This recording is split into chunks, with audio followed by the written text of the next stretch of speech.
Estamos hablando que hace Jesús. Dios mío, ¿por qué me has desamparado? Ese es un amor que viene de la misma entraña. Acuérdate que la humanidad de Dios era humana en ese. Y Él de su misma entraña, de su misma adentro, saca esa palabra. Dios mío, ¿por qué me has desamparado? Elí, Elí, lama sabactini. Esto quiere decir, Dios mío, ¿por qué me has desamparado? Muchos cuestionan esto como si el Señor estuviera reclamándole a Dios algo. No, el Señor estaba recitando, y acá uno les puede decir que puedan abrir el Salmo 29, lo van a ver. Estaban recitando la primera línea del Salmo 22. Quiero que quede claro aquí, el Salmo 22 es un salmo que estaba hace 600 años antes de Cristo. Antes de Cristo estaba ya el Salmo 22. Y ustedes van a ver a través de ese salmo cómo el Señor lo va manifestando, lo que le está ocurriendo 600 años después. Y es lo mismo que ustedes están viendo ahí, que es lo que dice la primera línea: Dios mío, ¿por qué me ha desamparado? Pero ese clamor que Dios estaba haciendo hacia en alto de sus entrañas era por una sola situación. Y la situación que se presentaba ante el Señor era que ya, debido a que Él llevaba la carga de la humanidad encima, el Padre se tenía que apartar de Él temporalmente. Y al querer apartarse al Padre de Él temporalmente, eso lo aterró. El Señor quedó, vaya, ¿dónde está el Padre? Si a Él le tengo que clamar, a Él tengo que pedirle perdón, a Él tengo que alabar, a Él tengo que glorificar. ¿Y el Padre dónde está? Estoy en un túnel ahora oscuro. ¿Quién me va a ayudar ahora en este momento de angustia? En este momento que yo necesito de Él. ¿Ya? No me encuentro, no se encuentra Él presente. Pero ¿qué es lo que dice? El Padre no puede estar donde está el pecado. El Padre, el Dios no puede estar donde está el pecado. Eso lo dice en Habacuc. El Señor tiene que apartarse. Entonces, ¿qué es lo que pasa? Ella se tiene que quedar Jesucristo solo, personalmente, a ver cómo iba a resolver esta situación. Muchas veces nosotros nos encontramos en esta situación. Muchos clamamos a Dios, hacemos un ayuno, 90, 40 días, a veces hacemos una oraciones largas, buscando que Dios nos dé una respuesta con respecto a algo que queremos en ese momento. A veces cantamos alabanza, buscamos la moda alabanza que existe y la ponemos también. A veces hacemos hasta vigilia. ¿Y qué no hacemos? Nos revolcamos en el suelo aquí, pero no hay contestación. Y eso es lo que Jesús estaba previendo. Es por eso que Él va al Getsemaní antes de que esta situación le sobreviniera. Y va y sube al Getsemaní junto con sus 3 discípulos. Y ahí comienza a clamar: Señor, pasa de mí esta copa. Yo no creo que voy a cumplir con esto, pero que se haga tu voluntad. Porque acuérdense de que Jesús no estaba en forma de Dios, estaba en forma humana. Entonces Él está sintiendo lo que le va a sobrevenir. Y entonces, cuando Él va al Getsemaní, que Él ora una vez, no va a ser una vez, sube 2, no se conforma con 2, sube 3.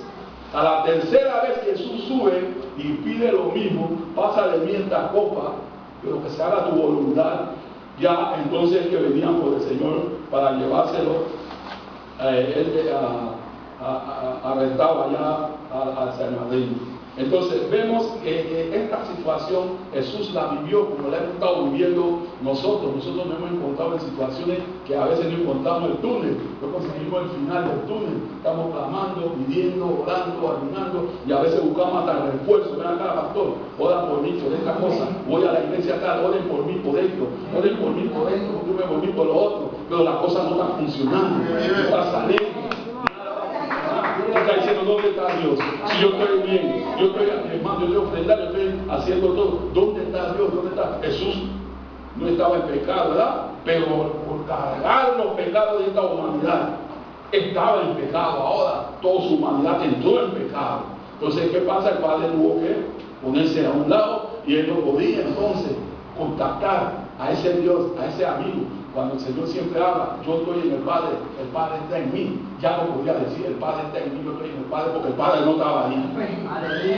Entonces, esa misma situación ocurre cuando nosotros entramos en esa etapa y comenzamos a clamar, pero siempre Dios tiene una respuesta. Siempre Dios usa a alguien. Y en este momento, fíjense, hablando de nosotros de la parte humana acá, clamamos acá, pedimos acá, ayunamos acá, pero Dios agarró a un hermano que se llama Daniel Ríos, le dice, cuando tú ves que nada se te contesta, cuando tú ves que nada está pasando, cuando tú ves que todo está callado, es porque Dios está trabajando. Estas son las palabras que siempre son esa salida. Así mismo ocurrió con el Señor al momento de esa agonía. Acuérdense aquí de una cosa, Jesús no estaba pasando una agonía solo espiritual, sino física.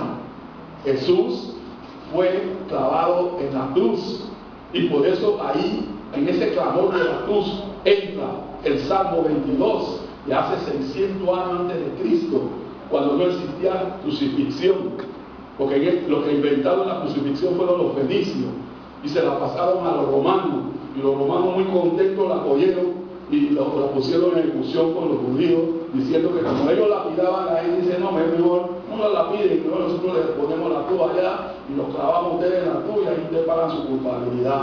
Como todos nosotros sabemos, Jesucristo no tenía que ver nada con eso. Jesucristo iba en otra línea de ir hacia el Padre Celestial y llevarnos en victoria y recoger los pecados de nosotros.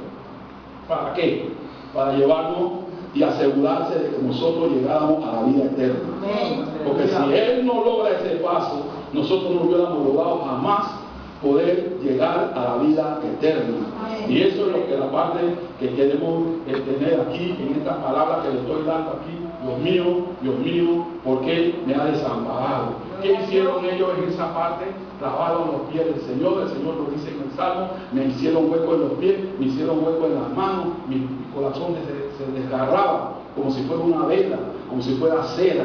Tú sabes, cuando tú prendes una vela, la vela está alta y la vela comienza a bajar, cuando queda en cero, ya no vale un drama a menos que tú cojas otra y la pagues. Y eso es lo que el Señor estaba dando a demostrar a través de ese salmo, yo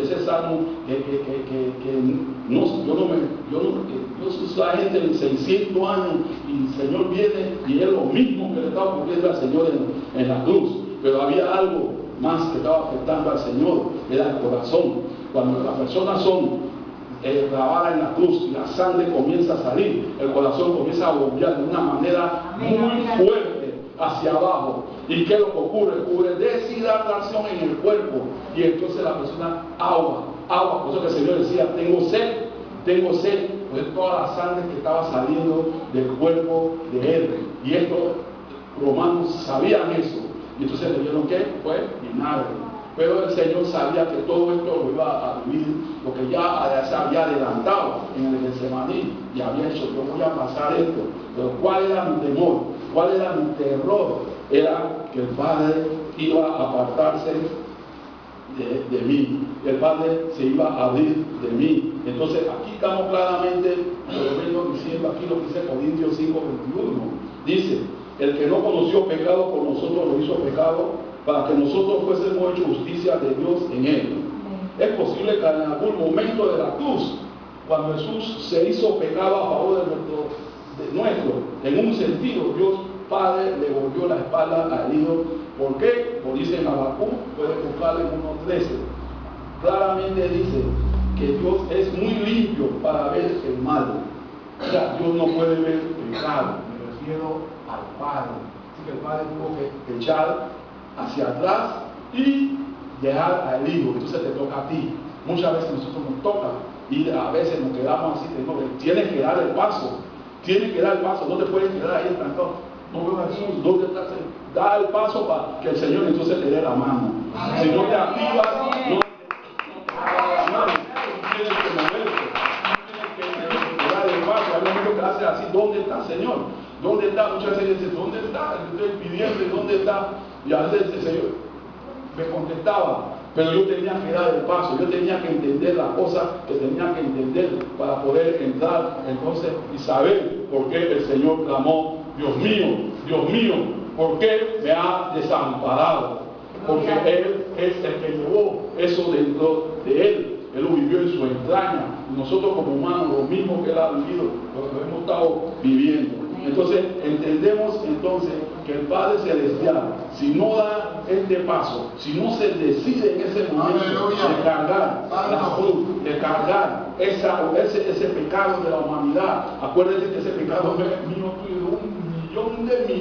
millón de pecados, y cargado sobre tu hombro tú solo, sin la ayuda del Padre.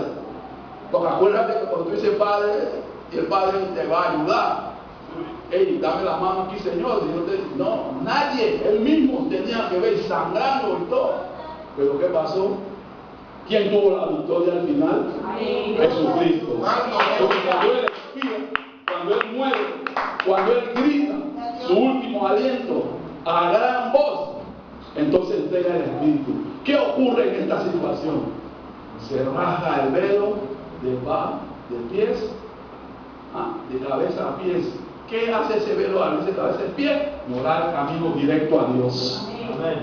Ahora podemos entrar en la presencia de Dios y clamar a Dios. ¿Por qué? Por este grito que hizo el Señor, Dios mío, ¿por qué me ha desamparado?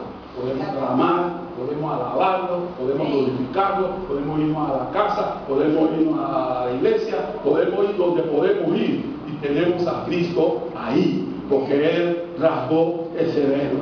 Y no solo se rasgó ese velo, se levantaron los muertos, fueron a la ciudad, todo el mundo los vio, los centuriones los vieron.